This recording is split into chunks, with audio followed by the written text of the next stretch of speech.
ఈరోజు తెలుగు వికీపీడియా సంబంధించి నేను చేసిన కృషి అంతా ఒకే.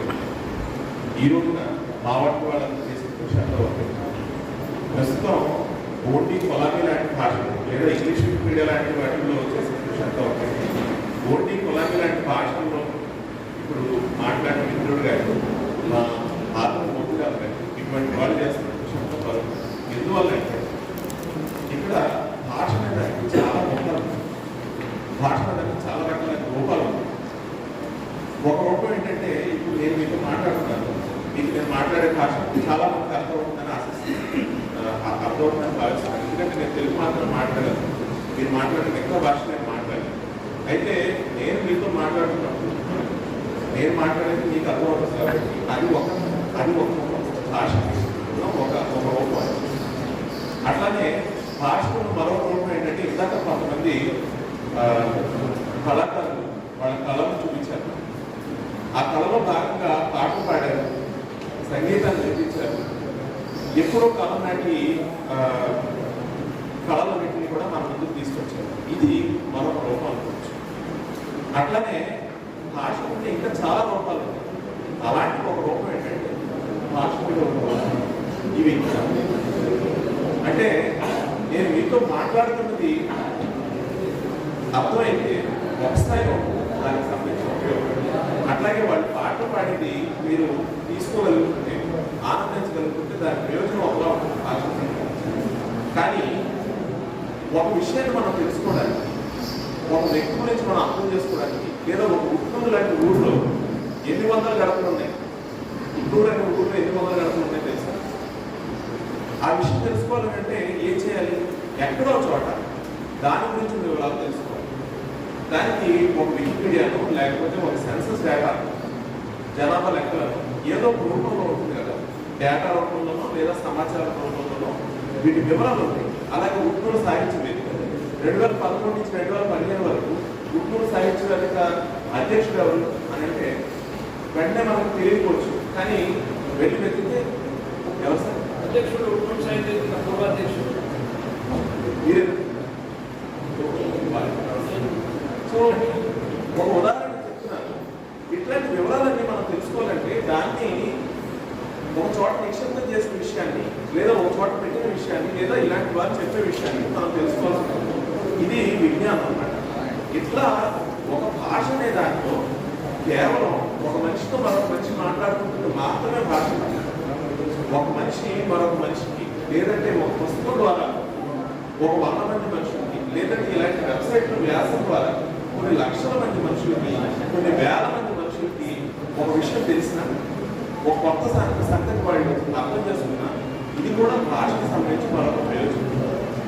ఇట్లా భాష బ్రతికి ఉండాలంటే కేవలం ఒకరితో మాట్లాడుతుంటే మాత్రం సరిపోతుంది. మన ఇంట్లో మనం మాట్లాడుకుంటాం కదా, భాష వచ్చింది నష్టం లేదనుకోవడానికి కుదరదు.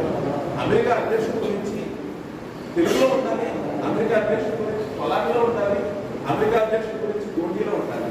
అమెరికా 43వ అధ్యక్షుడు అన్న ప్రశ్న అడిగితే గోండీ పొలాన్ని మాత్రమే వచ్చిన వ్యక్తి ఏం చేయాలి? ఏదో ప్రాంతం వాళ్ళు తెలుసుకోవాలి కదా. గోండీ పొలాన్ని మాత్రమే వచ్చు, అది మాత్రమే వాళ్ళకి తెలుసు. వాళ్ళు ఎలా తెలుసుకోవాలి? వేరే వ్యక్తి దగ్గరికి వెళ్ళి అడగాల్సిన అవసరం లేకుండా వాళ్ళు ఆ సంగతి తెలుసుకోవాలి.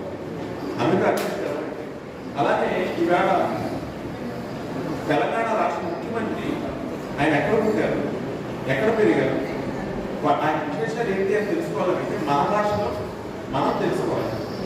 ఇలా ప్రతి విషయం గురించి కూడా మన భాషలో మనం ఉండాలి. ఇది ఒక పాయింట్. రెండోది ఏంటంటే గుంటూరు గురించి ఎన్ని ఫోటోలు ఉన్నాయంటారు ఇంటర్నెట్లో? గుంటూరులో ఎన్ని ప్రాంతాలు ఉన్నాయి, ఎంతమంది ముఖ్యమైన వ్యక్తులు ఉన్నారు, వాళ్ళలో ఎంతమంది గురించి ఇంటర్నెట్లో ఫోటోలు, సమాచారం, ఫోటోలు, కనీసం ఫోటో అంటే ఎంతమంది గురించి ఉన్నాయి? సార్ గురించి ఇంటర్నెట్లో ఫోటో ఉందా? నా ఉద్దేశంలో ఉండాలి. ఆ సార్ గురించి ఇంటర్నెట్లో ఫోటో ఉండాలి. ఇక్కడ ఉన్న వాళ్ళు చాలా మంది ప్రముఖులు, ముఖ్యులు ఉన్నారు. ఏమి అంటలేదు. మీ దగ్గర ఎంతమంది దగ్గర ఫోటో మొబైల్ కెమెరా ఫోటో దిగలిగింది. ఇక్కడ మీరు ముఖ్యులను తెచ్చుకున్న వ్యక్తి, ముఖ్యులను మీరు భావించే వ్యక్తుల ఫోటోలు వాళ్ళు ఒకసారి నుంచోబెట్టి ఫోటో తీసి దాన్ని తీసుకుపోయి వికీపీడియా కామర్స్ ఒక వెబ్సైట్ ఉంది. మన వాళ్ళు చెప్తారు ఆ వెబ్సైట్ ఏంటంటే వికీపీడియా కామర్స్ గూగుల్లో కూడా వచ్చేస్తుంది. ఆ వెబ్సైట్లో అప్లోడ్ అనే బటన్ ఉంటుంది. మీ వివరాలు ఇచ్చి అప్లోడ్ మీరు లాగిన్ అయిపోవచ్చు. జస్ట్ మీరు వాళ్ళ వివరాలు ఫోటో జస్ట్ అప్లోడ్ చేసి వారిలాగా ఆల్ ఇండియా రేడియోలో పనిచేస్తారు, పలానా డిపార్ట్మెంట్లో పనిచేస్తారు, ఆల్ ఇండియా రేడియోలో రిటైర్ అయ్యారు, ఫలానా ప్రాంతానికి చెందిన వ్యక్తులు 3 మొక్కలు అది కూడా అక్కర్లేదు, ఆల్ ఇండియా రేడియోలో రిటైర్ అయ్యారు, వారి పేరు ఫలానా అని చెప్పి ఒకే ఒక మొక్కతో మీరు అప్లోడ్ చేస్తారు కాబట్టి అది కూడా విజ్ఞానాన్ని మీ వంతుగా జీవితం ఇచ్చినట్టే, మీ వంతుగా సాయం చేసినట్టే. ఎందుకంటే ఆ మనిషి గురించి వికీపీడియాలో ఉండాలి. అట్లా చుట్టూ మీరు ఇచ్చేసినట్టే ఇక్కడ మొదలు పెట్టచ్చు. ఆ తర్వాత అంచెలంచెలుగా మన వాళ్ళు ఉన్నారు, మీ ఊళ్ళోనే ఉన్నారు, వాళ్ళు సాయం చేస్తారు, ముందుకు తీసుకుపోతారు. మీకు ఖాళీగా ఉన్న సమయంలో మీకు వీలైన టైంలో ఛాయ్ కాకుండా 4 ఫోటోలు ఇంటర్నెట్లో అప్లోడ్ చేసినా కూడా మీ వంతుగా మీరు కూడా కృషి చేసినట్టే. నేను మొదలెట్టినప్పుడు కూడా ఇలాగే మొదలెట్టాను, నాకు కూడా విశ్లేషణ నేను ఇలాగే రాస్తాను. సో మనం అందరం కూడా ఒక వికీపీడియా ఒక ముఖ్యమైన విషయం అదేంటంటే ఎవరైనా వికీపీడియా నమ్మచ్చు. మీ చేతిలో ఒక ఫోన్ ఉంటే సరిపోతుంది, మీరు వికీపీడియా నమ్మచ్చు. చదువులు అవసరం లేదు, మీరు అప్లోడ్ చేయడం ఎవరో ఒకరి చేత దానికి సంబంధించిన 4 ముక్కలు రాయించడం పెట్టేయడం, ఇది ఒక మార్గం. ఇలా రకరకాల మార్గాల్లో మనం చేయొచ్చు. ఈ రకంగా మీరు ఎవరు మొదలు పెట్టాలన్నా ఆత్మహత్యలో మీకు సాయం చేస్తారు, అలాగే సహాయకులు మీకు సాయం చేస్తారు. వికీపీడియాకి ఉట్నూరు అంటే ఇష్టమే, ఆదిలాబాద్ అంటే ఇష్టమే,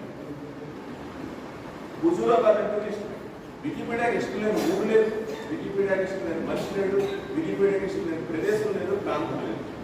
కాబట్టి మన అన్ని ప్రాంతాలని మనం అన్ని ఉదాహరణకి ఇప్పుడు గూగుల్ లాంటి సంస్థ ఉందనుకోండి, వ్యాపారం మాట్లాడుతుంది, ఎంతమంది జనం ఉన్నారు, వాళ్ళు ఎంత ఖర్చు పెడతారు, ఎంత అడ్వర్టైజ్మెంట్ వస్తుంది, అప్పుడు నేను పెట్టుబడి పెడతానండి. వికీపీడియా అలా వికీపీడియా ఏమన్నట్టుందంటే మనసు మాట మాట్లాడుతుంది. మీ భాషను మీరు కాపాడదలుచుకున్నారా, మీ భాష ద్వారా 10 మందికి కొన్ని విషయాలు చెప్పదలుచుకున్నారా, మీ ప్రాంతం గురించి వికీపీడియాలో పెట్టదలుచుకున్నారా, రండి స్వాగతం అంటుంది. అలా వికీపీడియా తరఫున మీ అందరికీ నేను వికీపీడియా ప్రపంచంలో స్వాగతం. నమస్కారం.